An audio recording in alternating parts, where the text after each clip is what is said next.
बिस्मिल्लाहिर्रहमानिर्रहीम। अस्सलाम वालेकुम प्यारे बच्चों, कैसे हैं आप? यकीनन खैरियत से होंगे, मेहनत करके पढ़ाई कर रहे होंगे।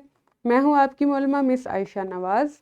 हम जमात दोम की उर्दू पढ़ रहे हैं। आज हम सबक नंबर 10 का आगाज़ कर रहे हैं, जिसका उन्वान है कवानीन की पाबंदी।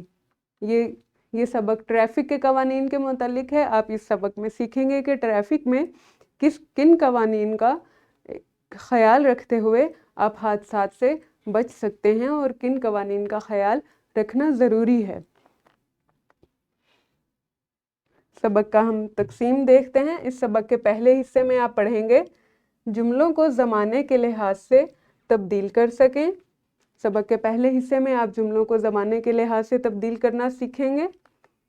सबक के दूसरे हिस्से में आप सीखेंगे अलिफ बाई तरतीब से अल्फाज को दर्ज कर सकें और इसके साथ 1 से 30 तक गिनती उर्दू हिंसों और लफ्ज़ों में लिख सकें।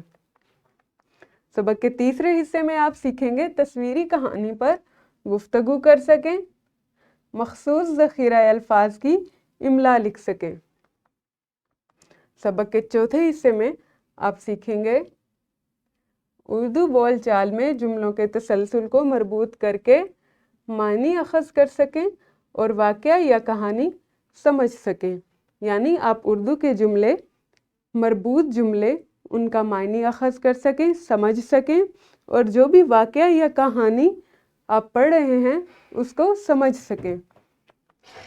सबक के 5वें हिस्से में आप पढ़ेंगे उर्दू बोल चाल में जुमलों के तसलसल को मरबूत करके मानी अखज़ कर सकें और वाक़या या कहानी समझ सकें। यानी इस महारत पर आप अपने 2 लेक्चर्स में काम करेंगे। इसके साथ आप सीखेंगे नज़्म, कहानी या वाक़या पढ़कर सवालात के जवाबात लिख सकें।